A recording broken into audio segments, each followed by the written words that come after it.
तर खरोखरच त्यांची गाणी म्हणजे अमरच होती ती आणि अमरच राहणार ती गाणी. त्यावेळी त्यांना सर्वांनी सांगितलं की तुम्ही एवढे छान गातात आहे, प्रत्येक सर्वी तुमची मैफिल झालते, आज लोक तुम्ही आकाशवाणीवरती काय ट्राय करत नाही. तर पप्पांनी त्यावेळी आकाशवाणी ट्राय केलं, पण त्यावेळी ते गेल्यानंतर त्यांना सांगितलं बाबा इथे तुम्हाला शास्त्रीय संगीत नाही, भावगीत शिका, भावगीत पाहिजे, अच्छा, मग भजन पाहिजे. तर ते बोलले मी शास्त्रीय संगीत शिकलेलो आहे, मला ह्यातलं काही माहिती नाही, मी कोरा कागद आहे. मग तिकडं त्यांनी रेडी कंडिशन मधला फ्लॅट ची चावी आमच्या हातात दिली शिंदे साहेबांच्या तर्फे. आणि एकूण एक आज एकही रुपया न घेता, एकही कुठचा आम्हाला पैसा न देता एकनाथ शिंदे साहेबांनी जे माझ्यासाठी आणि माझ्या परिवारासाठी आणि सर्वात मोठी गोष्ट माझ्या वडिलांसाठी आणि त्यांच्या अस्तित्वासाठी जे उपमुख्यमंत्री साहेब त्यांनी जे केलेलं आहे ते मला वाटत नाही की कुठचा मंत्री करू शकतो.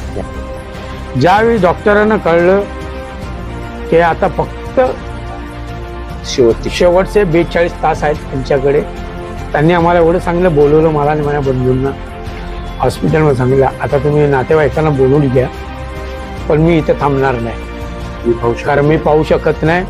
डॉक्टरांना सांगितलं ते इंजेक्शन देते.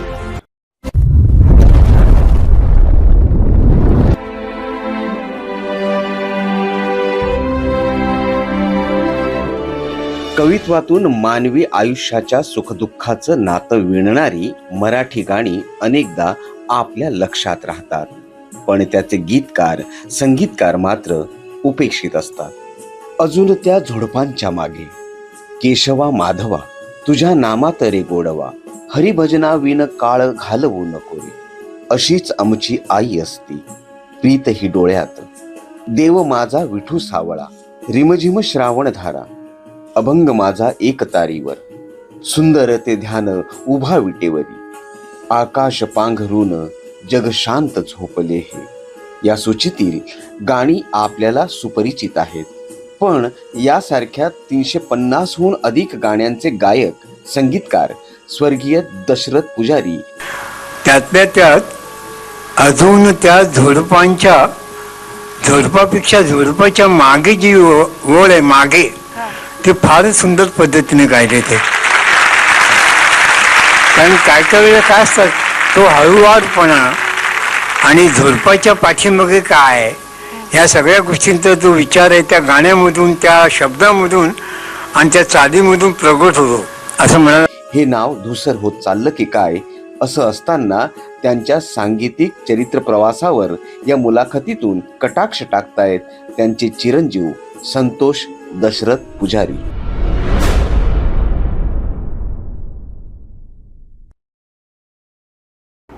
नमस्कार, मी आहे प्रफुल्ल केदारे. आपण पाहत आहात आकाशगाथा. आजच्या या विशेष भागात आपण अशा एका गायक आणि संगीतकाराविषयी जाणून घेणार आहोत की ज्याची गाणी आजही 3 पिढ्यांनंतर रसिक प्रेक्षकांच्या ओठांवर आणि मन आणि मेंदूवर तरळत आहेत. काही गाणी तर ईश्वराच्या प्रार्थना झालेल्या आहेत, तर काही गाणी भक्तिगीतं, भावगीतं बनून आपल्या हृदयाच्या स्पंदनांसोबत आजही धडधडताना दिसतात. याच बदलांमध्ये कुठेतरी त्या सर्जक आणि प्रतिभावान कलावंतांचा समाजाला विसर पडत चालला की काय अशी कधीतरी परिस्थिती निर्माण होते.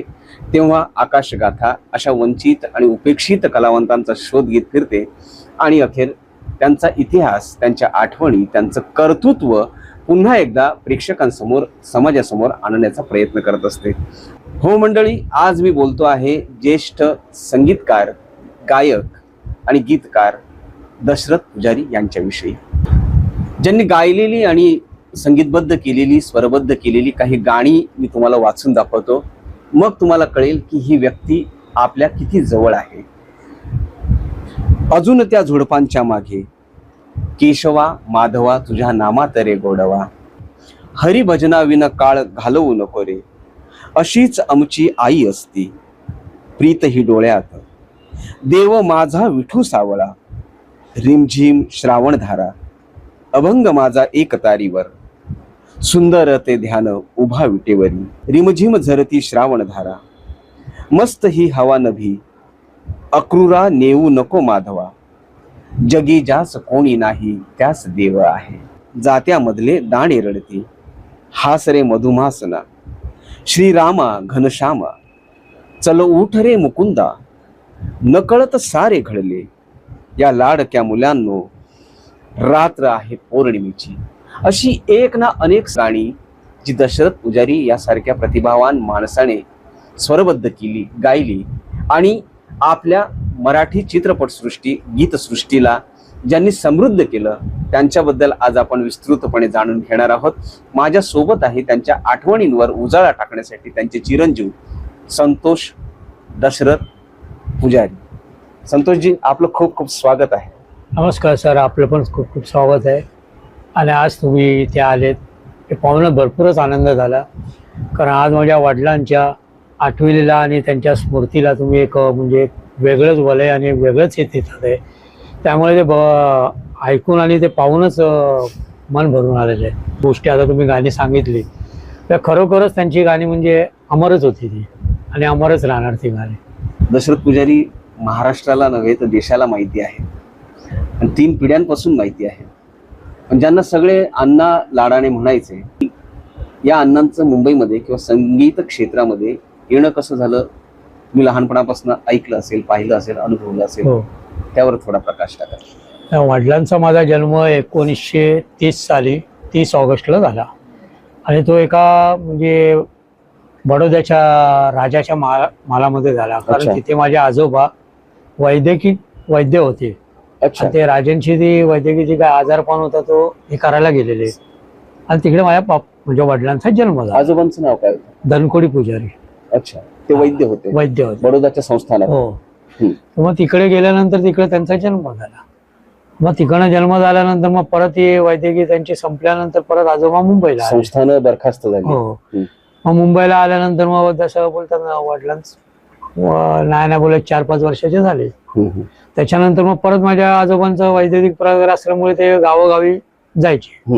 मग ते बार्शीला गेले. तर पुजारी घराणं हे मूळचं कुठलं? आम्ही तंजावरचे आहेत, म्हणजे साऊथ इंडिया, दक्षिण भारताचे. ओके.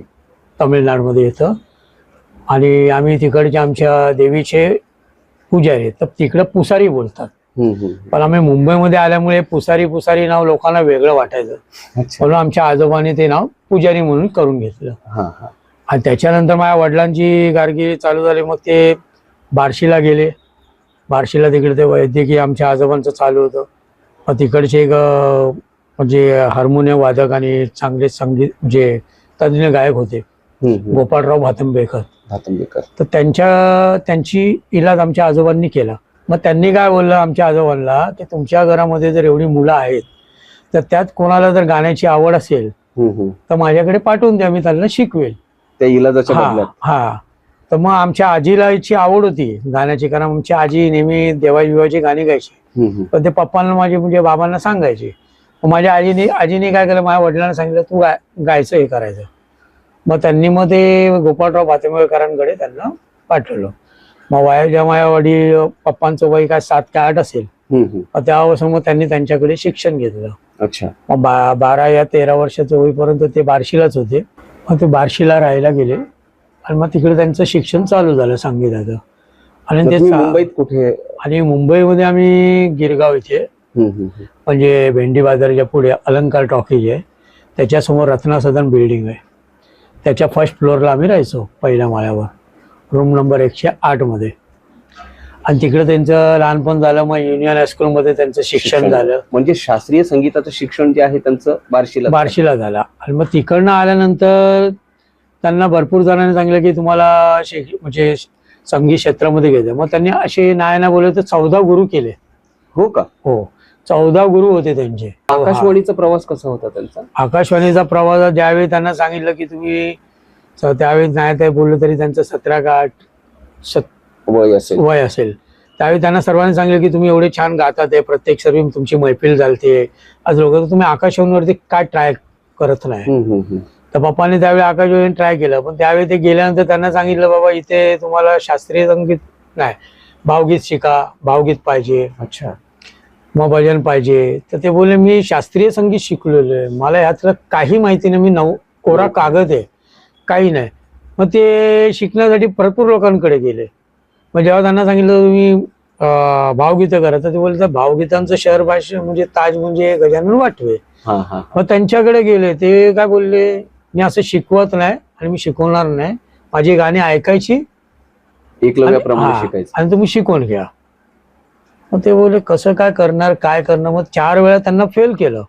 मग त्याच्यानंतर त्यांचा एक कार्यक्रम चाललेला गिरगाव चौपाटीला. तर तिकडे DN जोशी होते, जे आकाशवाणीचे मेन होते. तर त्यांनी ते गाणं ऐकलं त्यांचं. ते बोलले तुम्ही एवढं सुंदर गातात, एवढं चांगलं, मग आकाशवाणीवर काय तुम्ही प्रयत्न करा. बोलतात मी साहेब आकाशवाणीवर 4 वेळा गेलेलो आणि 4 वेळा मी फेल झाले. तर ते बोलले नाही, मग आता एक काम करा, तुम्ही आता परत ऑडिशन द्या.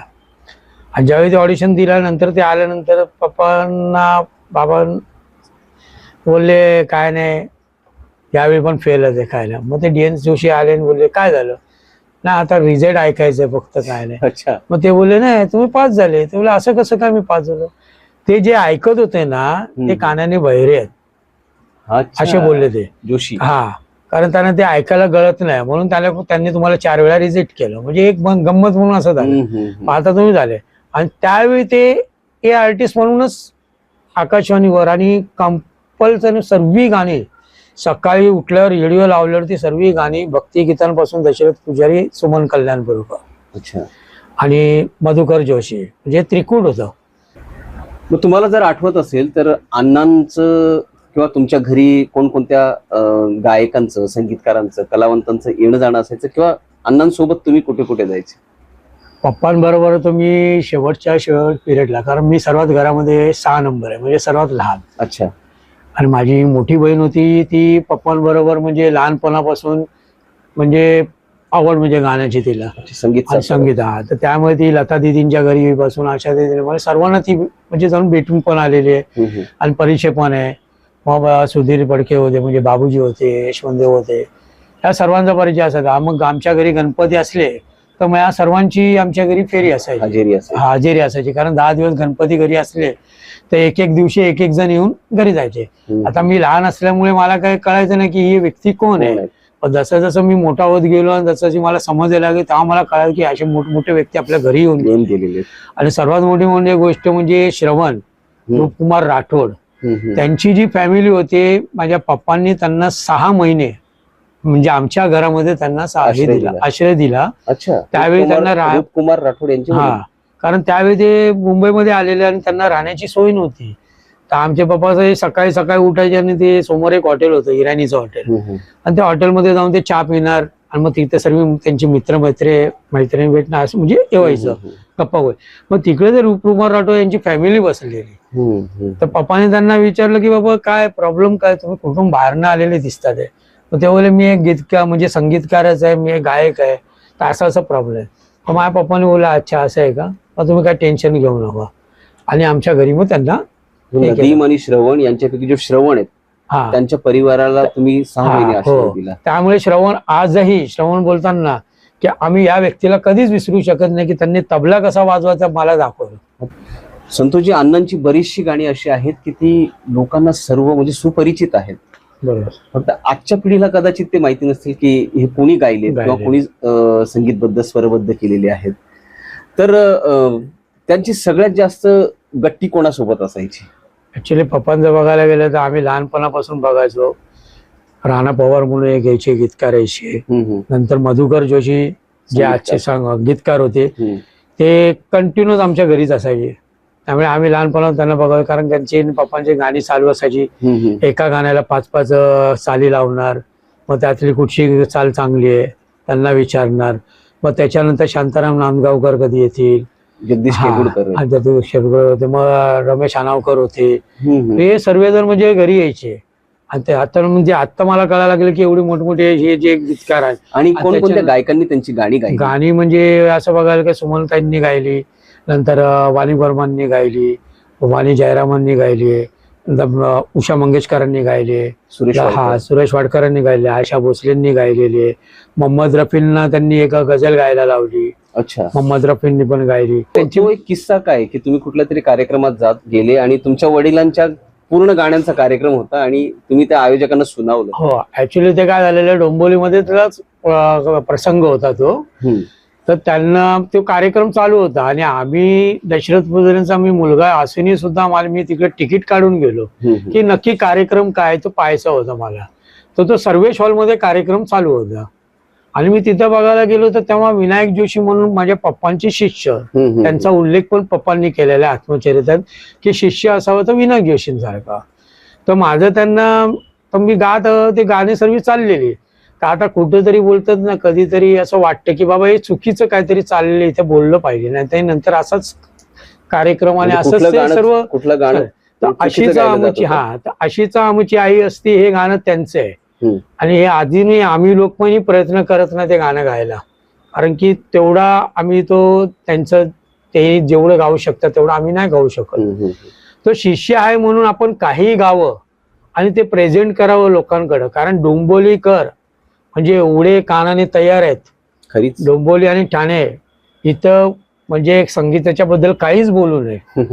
तर मी नंतर पाठी गेलो आणि त्यांना बोललो की दादा बोललो तुम्ही हे गाणं गायलं, पण हे गाणं गाण्याच्या अगोदर तुम्ही 10 वेळा या गाण्याचा रियाज करायला पाहिजे होता, 10 वेळा गाणं ऐकलं पाहिजे होतं. तुम्ही मधल्या पहिल्या अंतऱ्यामध्येच तुम्ही सर्व गडबड केली. तर त्यांनी मला तिकडे पटकन बोलला तू बोलणारा कोण मला. तर मी बोललो मी त्यांचा मुलगा आहे आणि तुम्ही इकडे हे जे कार्यक्रम करता ते तुम्ही ऍक्च्युली हे कार्यक्रम करताना तुम्ही कोणाची परमिशन घेतच नाहीये, तुम्ही कोणाला विचारत नाहीये काही नाही आणि सरळ तुम्ही कार्यक्रम लावता. ते त्यांच्या नावावर आज तिकीट तुम्ही छापून लावलेली आहे, पण तुम्ही कधी विचारलं तुम्ही त्यांच्या घरच्यांना कोणाला बोलवलं का कधी कार्यक्रमाला या प्रमुख म्हणून. तर इथे काही मुलं बसलेली आहे ती युवा पिढीतली पोरं आहेत, त्यांना माहिती नाही. त्यांना एवढं माहिती की हा विनायक जोशींनी गायलंय म्हणजे हे विनायक जोशींचं गाणं झालं. युवा पिढींना हे माहिती नाही की हरिभजना कोणाचं गाणं आहे आणि केशवा माधवा अजूनही कोणाला माहिती नाही की गाणं कोणाचं आहे युवा पिढीतलं. त्यांना एवढं वाटतं की हा लता मंगेशकरांनी गायले, यांनी गायले, त्यांनी गायले.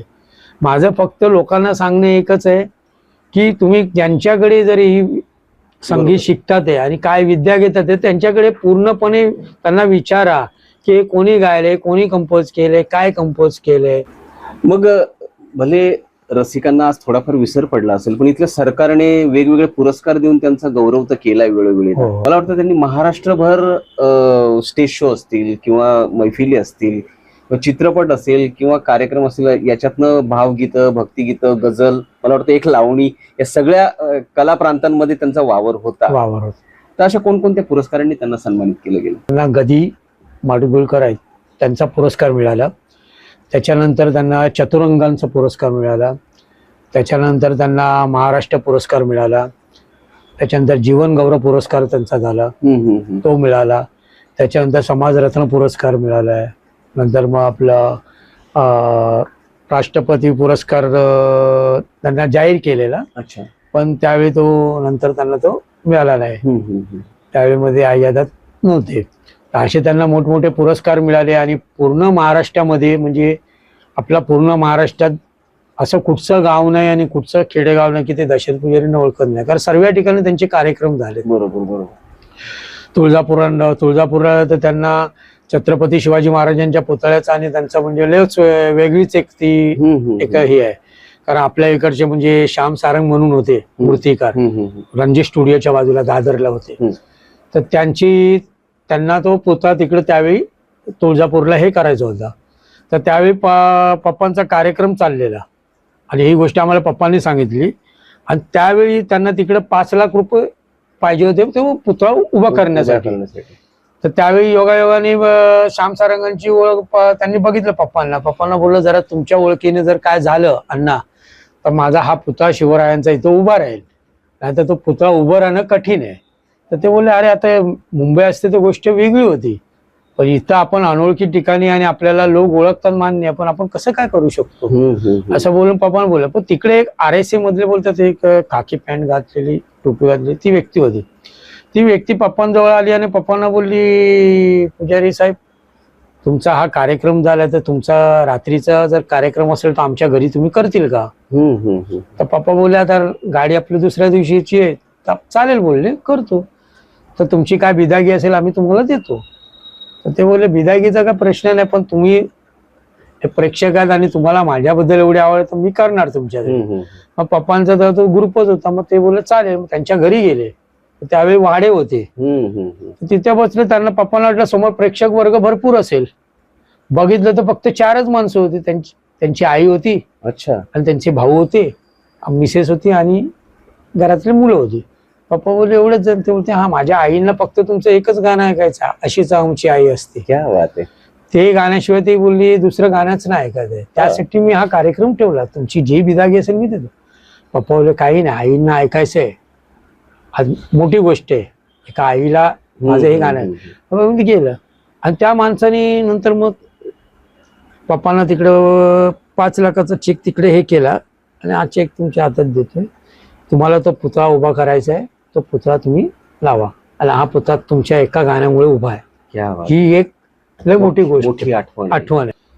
अशा पद्धतीने त्यांनी भरपूर संगीतकार, भरपूर लोकांमध्ये महाराष्ट्रातल्या लावणी सम्राज्ञी होती, विठाबाई नारायणपूरकर, सुरेखा पुरेकर, या असे सर्व लावणीगारक पण त्यांना नम्रपणे हात जोडायचे.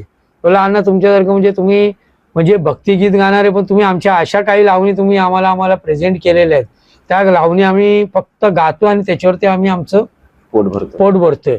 पण त्या लावणी कुठंच म्हणजे बाहेर हे नाही झालेलं आहे.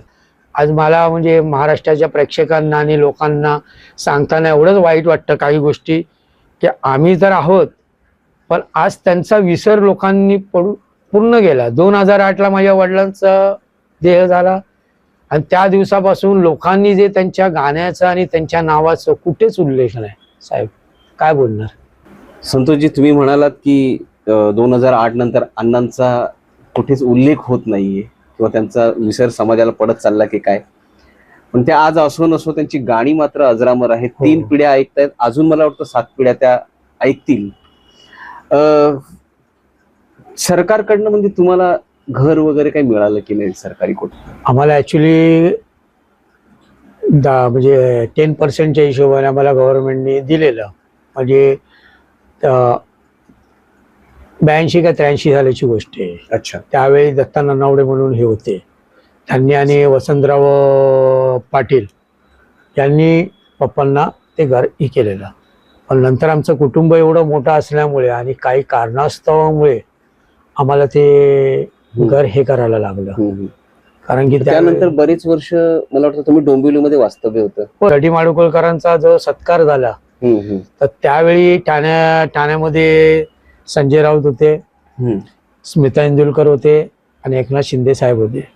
तर त्यांनी गडकरी रंगमंचावरती घोषित केलं की आता पुढच्या वर्षापासून दशरथ पुजारी हे ठाणेकर होणार. कार्यक्रमामध्ये आपलं संजय राऊत साहेब होते, स्मिता इंदुलकर होते आणि एकनाथ शिंदे साहेब होते आणि मी असाच एका बाजूला उभा राहून ऐकत होतो. तर त्यावेळी एकनाथ शिंदे साहेब बोलले की आता हे मुंबईकर राहणार नाही. अच्छा. अण्णा? हा, आता मुंबईकर राहणार नाही, कारण अण्णांना आम्ही आता ठाणेकर बनवणार आहेत आणि आता हे पुढच्या वर्षापासून आमच्या ठाण्यामध्ये येऊन राहणार. अच्छा.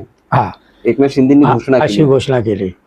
तर तेव्हा संजय राऊतांनी पण टाळी वाजवली, स्मिता इंदुलकरांनी पण वाजवली. तर तेव्हा प्रेक्षकांमधून एक व्यक्ती उभी राहिली आणि बोलले की साहेब तुम्ही हे बोलतात हे नक्की होणार का?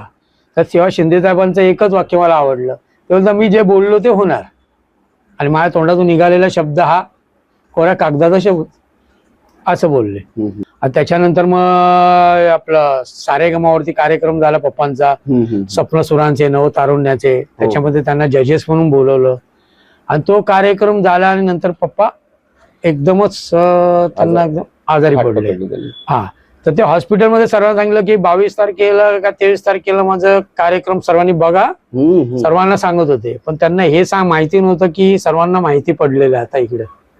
आणि जे डॉक्टर होते त्या डॉक्टरांचं मी आता खरं रडायला येते, खरं मनापासून मी अभिनंदन करतो. माझ्या वडिलांचं हॉस्पिटलमध्ये ते त्यांचे गुरु होते, म्हणजे वडिलांचे शिष्य होते ते, विजय आगे म्हणून, इंद्रायणी हॉस्पिटल डोंबिवली वेस्ट मधलं.